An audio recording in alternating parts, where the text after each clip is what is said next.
Hey guys, it's History Behind the Warrior, and welcome back to the channel. I apologize for my absence recently, but I'm back now and ready to bring you all some more God of War content. Now, in today's video, we will be drawing our sights back to the Norse series of games, giving you all an in-depth breakdown and discussion of the Odinson Bloodline, the long line of Aesir deities that we have heard so much of, but are yet to see them all. So today, we will be talking about the lineage of their bloodline, and talk about the gods that have been mentioned or referenced to in the soft 2018 reboot. Now, this particular line of gods are ones that have derived from the dawn of time, at least in the Norse world. But in this video, I will be primarily focusing on Odin and the gods that have followed upon his ascension to king. So I will largely be ignoring his predecessors, like Borr and Buri, as they will more than likely not feature in the next game, God of War Ragnarok. But I will be touching on them lightly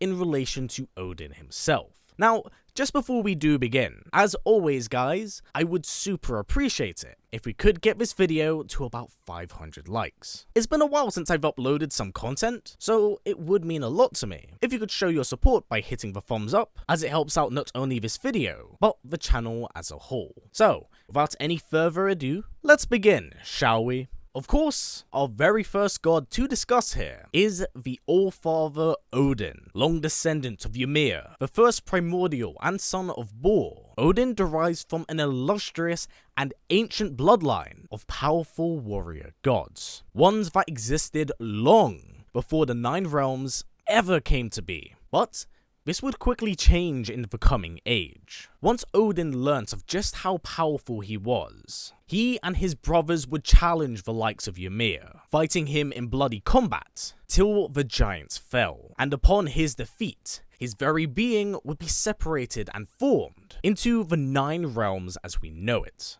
Here is where Norse mythology would really take shape, with Odin now in command of Asgard, as well as his clan, the Aesir.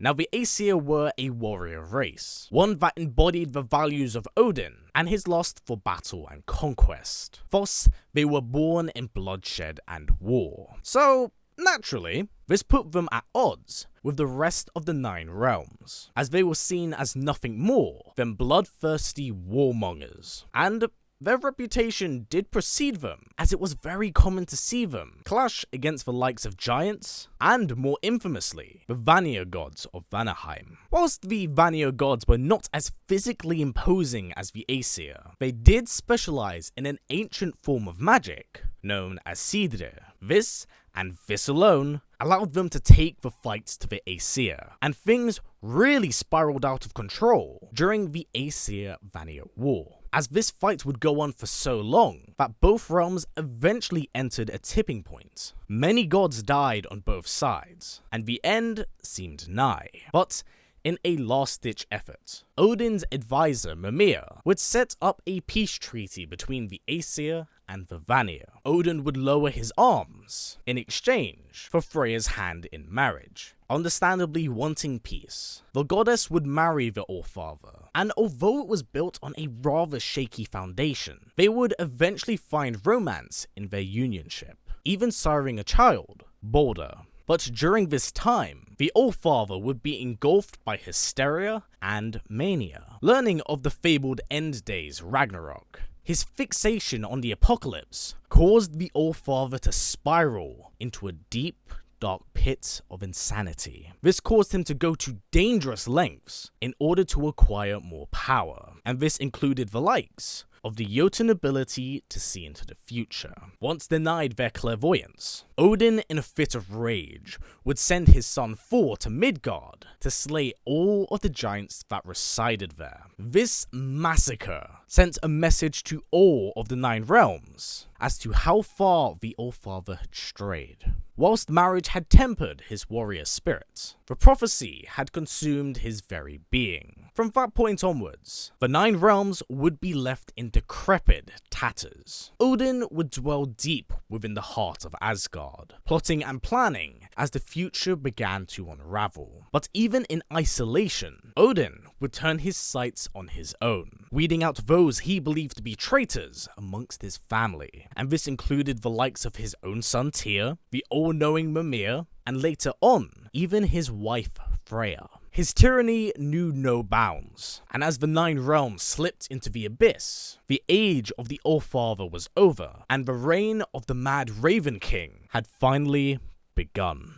Now, although Odin is one of the more iconic faces of the Norse pantheon, he did not quite achieve the heights of this success alone, as it was his 2 brothers, Vi and Vili, that helped Odin ascend to the throne of Asgard. The god of sight and touch were extremely strong individuals, possibly even seen as Odin's equals. But sadly, after the fall of Ymir, the 2 would actually fade into obscurity, which is unfortunate because the same exact thing happens in Norse mythology. Once the Aesir become an established force, Vi and Vili just simply disappear. And once the next generation of Aesir arise, they are simply an afterthought. But that's not to say they are gone. The duo are far from dead. And while they are minor characters in the grand scheme of things, you never know what the future might hold for these 2. Because in the God of War universe, they are frequently referenced to by Mimir, who chronicles their fight against the mighty Ymir. So, as far as we know, the pair are very much so alive in the universe. Our next and easily the most fleshed out god of the Norse series so far is the exiled Vanir goddess of fertility and former Valkyrie queen, Freya. Whilst not of Aesir blood, Freya is a very important figure in Norse mythology, as it was her marriage to Odin that ended an intense and long bloody war. But what is not well chronicled is that despite her desire for peace, Freya's sacrifice to her people was ultimately in vain, as the Vanir gods felt like she had betrayed them, and because of this, she would be exiled from Vanaheim, never to set foot on her homeworld ever again. But in her new home of Asgard, she would find love and a sense of belonging in Odin, and in time, she and Odin would sire Balder,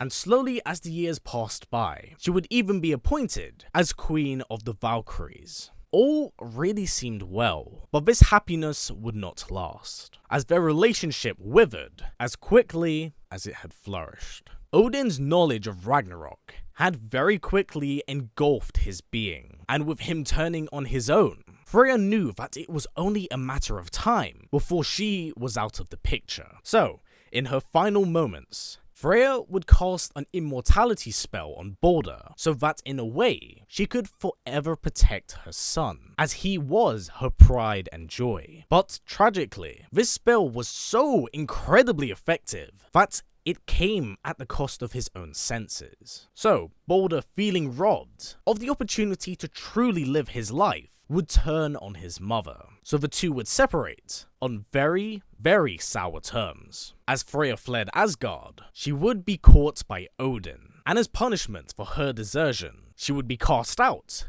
to the grim and dying world of Midgard. Robbed of both her warrior spirit and home, Freya was left with nothing, having to start over for the second time. But things weren't all bad, because in time, she would rebuild her life, and many decades later, come in contact with the exiled god Kratos and his son Atreus. After witnessing their noble quest, she oddly saw a reflection of her own relationship with Balder, and because of this, believed that much like Kratos, she could repair their broken relationship.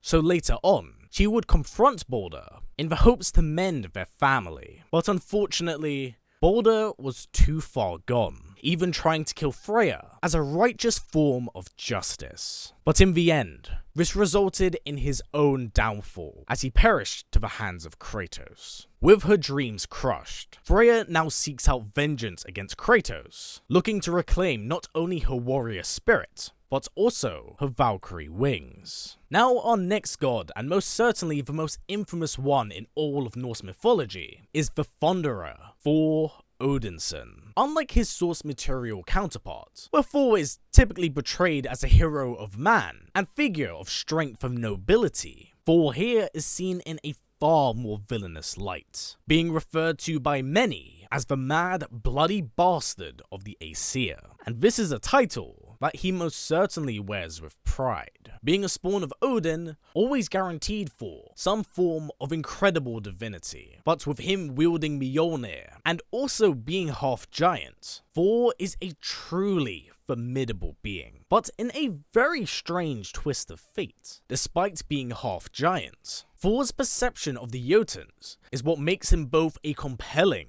and downright monstrous villain. Much like his father, Odin, Thor has a deep-seated hatred against the giants. But unlike the Allfather, who, for the most part, acts out of fear, Thor gets a sick and strange form of demented pleasure in murdering the giants, actively taking every single opportunity he can to spill their blood. It's basically sport for him, and not even his mother, Fjorgen, was safe, as she was murdered in secrecy behind the Allfather's back. Once Odin descended into madness, Thor's abilities would truly shine, as he bathed in the blood of giants once he was sent to Midgard, drenching the lands far and wide in their crimson red. Thor was only halted in his assault when he encountered the world serpent, Jormungandr. The giant snake was the only individual that could stand toe-to-toe with him, so this battle would end in a stalemate, but the damage had been done. And from this point onwards, Thor would remain in Asgard, much like Odin, biding his time as he allowed the end days to draw near, knowing that it wouldn't be too long before he could once again soak Mjolnir in Jotun blood. But with his brother Balder dead, Thor once again emerges, seeking blood, redemption, and vengeance for his brother's killer. Now, our next Odinson is definitely one that does stray away from the pack, and that is the god of war Tyr. The Aesir god may be a child of Odin, but he could not be any more different from the rest of his bloodline. Whilst the Aesir were known for their thirst for battle, and Tyr was even a god of war, he would instead only be interested in uniting the 9 realms and the worlds beyond under his banner of peace. And for a while, he did actually achieve that goal, as it was he that was responsible for creating the Bifrost Gate. But as Odin slipped into darkness, the Allfather suspected that his son had turned on him. So once the siege of Midgard went underway and the giants fell, Tyr would be captured and then be imprisoned to lands far beyond his own. In fact, he was gone for so long that he was considered by many to have been dead. But Tyr's legacy and desire for peace did live on. And as we can now see from the Ragnarok trailer, the god of war is indeed still very much so alive. Now aligned with Kratos and Atreus, Tyr travels out to stop his father and his mad crusade against the 9 realms. Our next Odinson is one that we all know far too well. Balder, son of Odin and the goddess Freya. The Aesir Child of Light was considered by many to be an immortal, as he was impervious to damage, both physical and magical. But this would all come at the expense of truly living. Freya's spell had inadvertently robbed Balder the sensation of touch, taste, and even, up to a certain extent, emotion. His senses were dulled, and the luxuries of life were things he could no longer find satisfaction in. In the end, Balder's inability to experience life is what would ultimately drive him insane. And after Freya's separation from the Aesir, Balder just became another weapon to Odin's tip of the spear. And the Allfather would take advantage of his desperation, promising him that if he were to track down a giant in Midgard, then he would find a way to break his spell. But this was never a promise he could ever keep, as Odin simply did not know the spell that Balder was under. But in an odd twist of fate, it would not be the Allfather or even Freya that would relieve him of his curse. That would come through the form of the young demigod, Atreus. With his quiver repaired with a sliver of mistletoe, once the shard pierced the Odinson's hand, the spell would finally be broken, and Borr would truly be free. But this experience was short-lived. Now being vulnerable, he would fall to the hands of Kratos as he stopped his attempt to kill Freya, halting the cycle of patricides between gods and their kin. So, in a way, Borr always got what he wanted, but I don't think it was ever in the way he had imagined. Now our next god is a lesser known Odinson, and that is Odin, the Blind, god of darkness and winter. Although he is yet to be seen or even really referenced to by Mimir, Odin most certainly does exist in this universe, as his presence has been recorded in murals. But sadly, outside of this, very little is known about his current whereabouts in the universe. Of course, there is a reason why I'm mentioning him here, and that is because of his importance to Ragnarok. For those of you who don't know, in Norse mythology, it is Odin that is partially responsible for killing Borr, as it was his hand, guided by the mischievous Loki, that fires the mistletoe arrow. Of course, in-game, things are drastically different, and with this knowledge in mind, it makes it all that much more interesting to see what exactly are they going to do with Odin. Our next and final child of Odin is Bragi, the god of poetry and music. Now, sadly, much like Odin, Froggy has not been seen or heard from, only chronicled in murals, acknowledging his existence. But unlike the rest of his brothers, he doesn't really play a huge role in Ragnarok, or even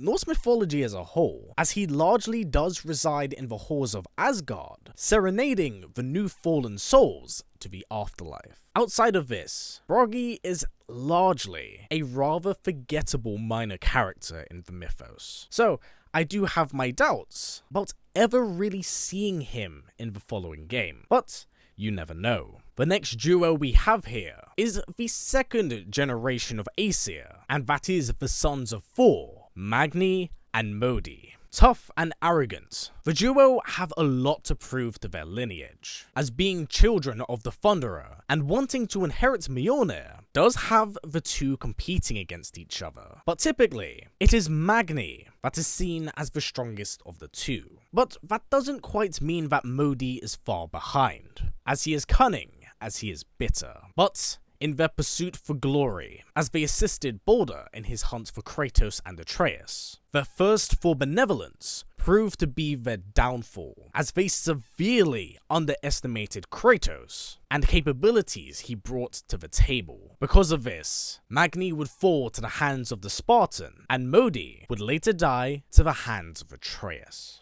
Our next and final god is yet another child of Thor, and that is the goddess of strength, Freya. Now, unlike her siblings, she's only mentioned in passing by name. She's yet to be seen in the universe, or even be marked on a mural. So, in the grand scheme of gods, she is a relatively minor one, but I definitely do think she is still worth mentioning here, as she has been chronicled as physically the strongest of Thor's children. Now, this for the most part does sum up the Odinson bloodline. It is one that is both old and incredibly strong. But today, I wanted to solely focus on the characters that came after Odin's rise to power, as they are the ones we will more than likely see in God of War Ragnarok. Also, I do wish to point this out here, that I haven't forgotten about the rest of Odin's children, like